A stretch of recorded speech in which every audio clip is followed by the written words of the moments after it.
Does refusing to hire a Holocaust denier as a member of Harvard's history department faculty count as an ideological litmus test? I believe that there should be diversity of viewpoints relative to teachings and opinions on campuses. So I'm not really sure. I mean, I am an educator by nature. I try to be supportive of what the Department of Education does because I need for you to succeed, for my students to succeed. But when you come in and say your final mission is to eliminate the department, it says to me that the 46 million children that are not receiving services do not matter. I've ran out most of my time, but this bill defunds literacy programs, eliminates 21st Century Community Learning Center, eliminates preschool grants for children with disabilities, eliminates, reduces funding for career and technical education, like all of these things. I'm going to ask you two really quick questions. Do you think that Holocaust education in our schools is a DEI program? There's no card for that. That's just yes or no. I can look at it whatever card I Holocaust choose. education, is it a DEI? You can have a press conference to say whatever you want. I just need a quick answer to Your this. soliloquy Is Holocaust, because this is my time, is Holocaust education a DEI program? No.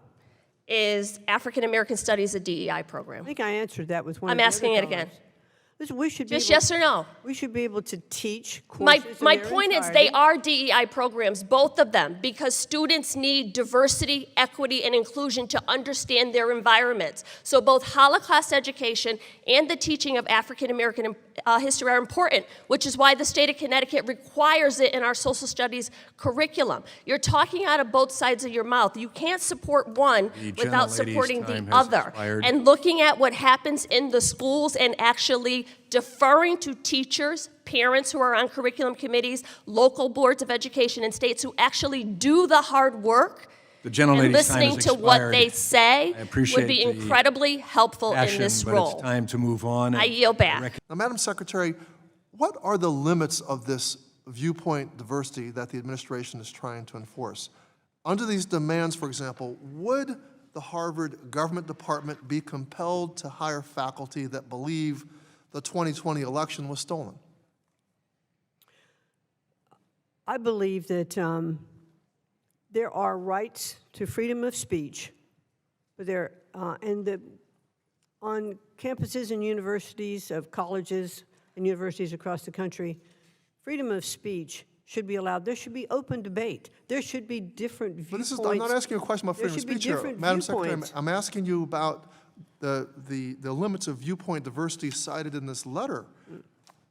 You demand that Harvard would be compelled to hire faculty. I mean, well, you're saying that there has to be viewpoint diversity. I'm just asking you, would the government department be compelled to hire faculty that believe the 2020 election was stolen? As an example of viewpoint diversity. However, one of the things that Harvard Crimson, and by its okay, own I think you don't really have an answer, so I'm going to move on to other questions. Maybe we can clarify by other questions. Would viewpoint diversity mean, for example, Madam Secretary, reclaiming my time, Madam Secretary, Direct Secretary, would the Harvard Medical School, who is looking to hire an immunologist, would that person need to adhere to HHS Secretary Kennedy's view on the efficacy of vaccines?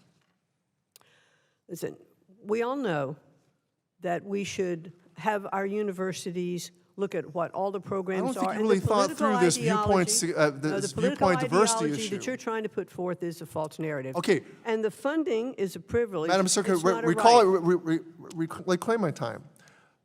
Does refusing to hire a Holocaust denier as a member of Harvard's history department faculty count as an ideological litmus test?